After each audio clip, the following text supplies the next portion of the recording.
Good morning students. जो chapter चल रहा था एरर्स इन क्वांटिटेटिव एनालिसिस, उसके अंदर हमने देखा कि जो हम ऑब्जर्वेशंस लेते हैं, परीक्षण करते हैं, उसमें जो वैल्यूज़ आती है उस वैल्यूज़ को हम कितना एक्यूरेट ले सकते हैं, और अगर किसी तरह की निर्धारित या अनिर्धारित त्रुटि उसके अंदर चल रही है, डिटर्मिनेंट एरर या इनडिटर्मिनेंट एरर, तो हम एक्यूरेसी को नहीं लेंगे, लेकिन सारे जो वैल्यूज़ है वो कंसिस्टेंट आएगी और उसको हम कहेंगे परिशुद्धता, एक यथार्थता, एक परिशुद्धता, प्रेसिजन। तो एक्सपेरिमेंट से हमारे पास में अधिक से अधिक शुद्ध वैल्यू हमको प्राप्त हो जाएगी। अब इस वैल्यू को कैसे रिप्रेजेंट किया जाए, उसका एक तरीका है हमारे पास में कि वैल्यूज़ को कैसे लिखा जाएगा। उसमें एक टर्म्स आती है जिसका नाम है सिग्निफिकेंट वैल्यू, सिग्निफिकेंट फिगर, सार्थक अंक, कि वैल्यूज़ को कैसे लिखा जाए। फॉर एग्जांपल कि किसी फ्रैक्शन से हमको कोई वैल्यू निकली 10.7, कोई पीरियड से ली और वह वैल्यू है 10.7 ml। अब हमको इस परीक्षण का ये रिजल्ट बता रहा है कि हमको इसके बाद के फिगर से कोई डेसिमल के का जो सेकंड फिगर है, सेकंड डेसिमल है, उससे हमको परिणाम में कोई प्रभाव नहीं पड़ रहा है, यह अनिश्चित है, राइट। और तो मतलब हमको यहीं तक का रिजल्ट की ज़रूरत है, डेसिमल के एक नंबर तक। और दूसरी तरफ हम देखें कि ये रिज़ल्ट यूँ शो होता है 10.70 और एक रिज़ल्ट था 10.7। 10.7 के अंदर हमको डेसिमल के सेकंड फिगर की ज़रूरत नहीं थी, वह सिग्निफिकेंट नहीं है। और ये बताता है कि मैंने यहाँ पर पॉइंट के बाद में 0 लिखा है, इट मीन्स कि जो नेक्स्ट रीडिंग है वह मेरे पास में 10.74 होगी, क्योंकि मैं यहाँ पर 0 कंसीडर कर रहा हूँ, तो आगे मेरे को इस डेसिमल, राइट। तो यहाँ पर कुल सिग्निफिकेंट फिगर हो गए 3 तक की ज़रूरत है, चौथे की ज़रूरत नहीं है।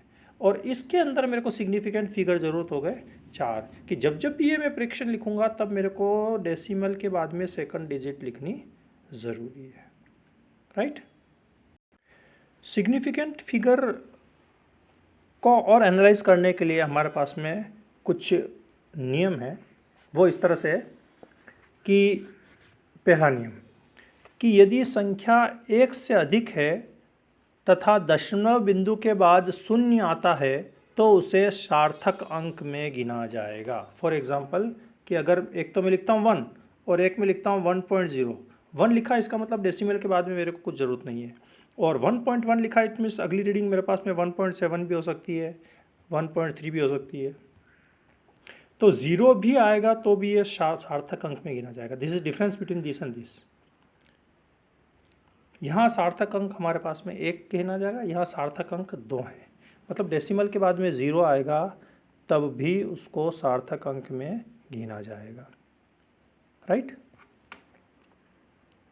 अब यदि हमारे पास में सारे 0 ही हैं, दिस इज 10,000, इस 10,000 को मैं ऐसे भी लिख सकता हूँ 1 × 10⁻⁴, 1.0 × 10⁻⁴ और 1.00 × 10⁻⁴। ये वैल्यूज़ शो कर रही है कि हमको हमारा परिणाम कितने डेसिमल तक सार्थक अंक तक हमको चाहिए। यहाँ पर सार्थक अंक है 3, यहाँ पर सार्थक अंक है हमारे पास में 2, राइट। और यहाँ पर सार्थक अंक हमारे पास में रहेगा 1, ठीक है ना। 1 जनरली 1 को वन शो नहीं करते हैं, 1.0 ही लिखना पड़ेगा हमको कि डेसिमल इसके पास में क्या है। तो सार्थक अंक हमारे पास में 2 होंगे, या सार्थक अंक 1.00 करके लिखते हैं तो सार्थक अंक हमारे पास में 3 होंगे। उसके बाद थर्ड, डेसिमल के बाद में जितने भी ज़ीरो है वह सार्थक अंक में काउंट नहीं होंगे। यहाँ पर सार्थक अंक केवल माना जाएगा 1, राइट। और अगर मैं लिख लेता हूँ 1.002 because there is a number before point and zero, तो यहाँ पर हमारे पास में सार्थक अंक है 4, राइट। और अगर ये लिखा जाता है इस तरह से 123.00, दशमलव के बाद में हम इसको डिफाइन कर रहे हैं कि मेरे को 2 डेसिमल चाहिए, तो यहाँ पर जो फिगर पहले आ चुका है डेसिमल के, तो यहाँ पर हमारे पास में सिग्निफिकेंट फिगर है 5, राइट। तो ये ज़ीरो की वैल्यूज़ है कि ज़ीरो को हम किस तरह से रिप्रेजेंट कर सकते हैं, राइट। तो ये सिग्निफिकेंट फिगर के बारे में कुछ नियम है। अब यहाँ पर जैसे हम देखें कि ये जो 3 संख्याएं हमारे को दे रखी है, ये वाली